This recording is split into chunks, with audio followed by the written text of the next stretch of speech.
Right, let's continue with that story. There's also been criticism, of course, of the judges who put together that report. Let's discuss this further with Mbekezeli Benjamin from Judges Matter. Thank you very much, Mr. Benjamin, for your time here on ENCA. I wonder what you think. I don't know if you were privy to hearing the little clip that we played from Advocate Tulima Donsela, who basically is saying that the panel of judges, or the panel that investigated this matter, there's a difference, basically, she said, between information and evidence.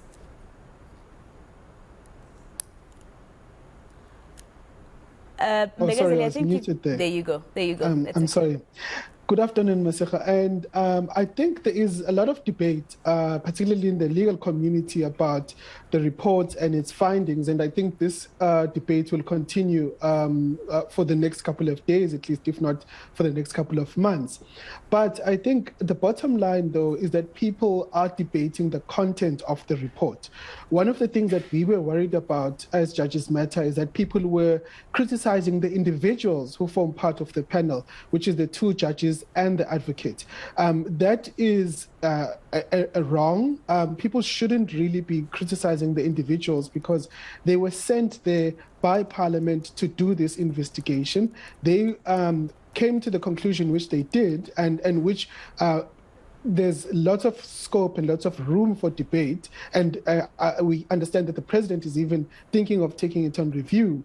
But it doesn't mean that the individuals who form part of the panel were did so because of bad reasons, or they were motivated by some other ulterior purpose. So I think that should be clear, that the two judges and the advocate who did this important work should be shielded from unfair criticism. Yes, we can all have opinions on the report, but personalizing it to the individuals is a no-no.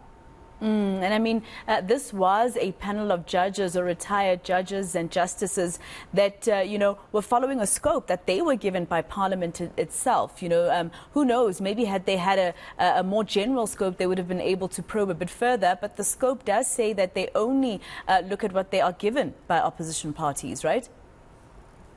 Yes, that's also an important part of this process, is that firstly, they were given a limited scope. They could only use the information that was given to them. They couldn't go out and investigate and get additional information to what they were given.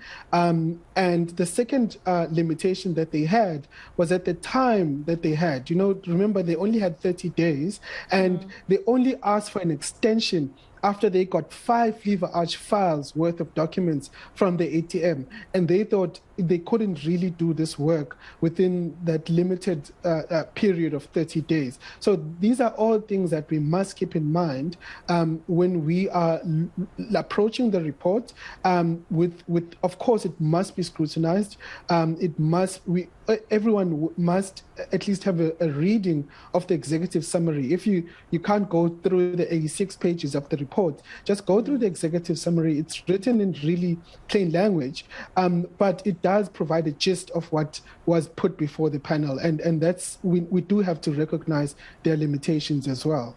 And we have to thank opposition parties such as your EFF, UDM and COPE, as well as the DA, I think, back in 2017 when they took the National Assembly Speaker back then to the Constitutional Court. It was during the time that they wanted to impeach President Jacob Zuma, but the Parliament didn't have a rule around Section 89 and it wasn't clear, etc. And the Constitutional Court then ruled in favor of opposition parties to say that, the National Assembly Speaker does have the responsibility as part of the Constitution to make sure that a Section 89, process can go against the president if he's found to have actually violated Section 89. So maybe because this is new, this is our very first panel to discuss the Section 89 impeachment process. Maybe it's something that still needs to be what word can I use? Improved in future in terms of the scope, because then you won't find such loopholes. Yes, absolutely. So this is actually an experiment. It's the first time that Section 89 is being used in this way. And of course, there are bound to be mistakes. we shouldn't really be shy to say that there may have been mistakes in how certain information was interpreted and certain conclusions were reached. But that's because this is still a new process, like you said. There will be time to reflect on the process, maybe to strengthen it. One of the ways in which I can easily recommend is that having only the panel rely on information that it is fed is a problem, because they can, if they are fed bad information, they're likely to reach bad conclusions. So maybe in future, the process can be improved to allow a limited scope, maybe, of probing the information further than just what is presented to the panel. So you are right, there is room for improvement.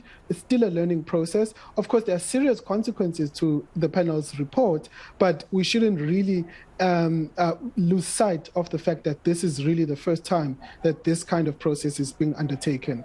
And are you concerned about decorum and just the legal and judicial fraternity and industry as a whole, when you find, at the same time, it's actually quite good to see South Africans debate like this, because it means that people are watching, people are reading, and they're thinking, right? But at the same time, are you, as Judges Matter, also just concerned about people in the fraternity, going against their own colleagues and decorum around that?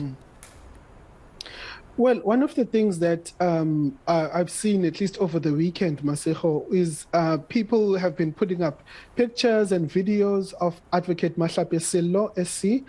They are sort of drawing a link between her previous clients or previous cases that she did and her involvement in this panel. The implication that they're trying to draw is that she wasn't independent enough for her to be on the panel. And that is really the kind of thing that we do not want to see. People really, because advocates really are supposed to represent all clients to the best of their ability. A client can represent you today against me, and tomorrow they can represent you or me against you. And we should understand that is the kind of work that they do. We are all entitled to legal representation, even people that we do not like. So that is one thing that we must keep in mind in this kind of debate. That is why we're saying, let people debate the issue, let people debate the report, but they must always play the ball and not play the man. That is essentially what we're saying. Don't target the people involved. Look at their work, scrutinize their work, and you must understand us clearly. We're not saying judges should be shielded from criticism. They can be legitimate criticism, but it should be informed by what is in the report. Don't personalize it to the individuals. Absolutely. Mbekezeli Benjamin, thank you so much for speaking to us here on All Angles. He is from Judges Matter.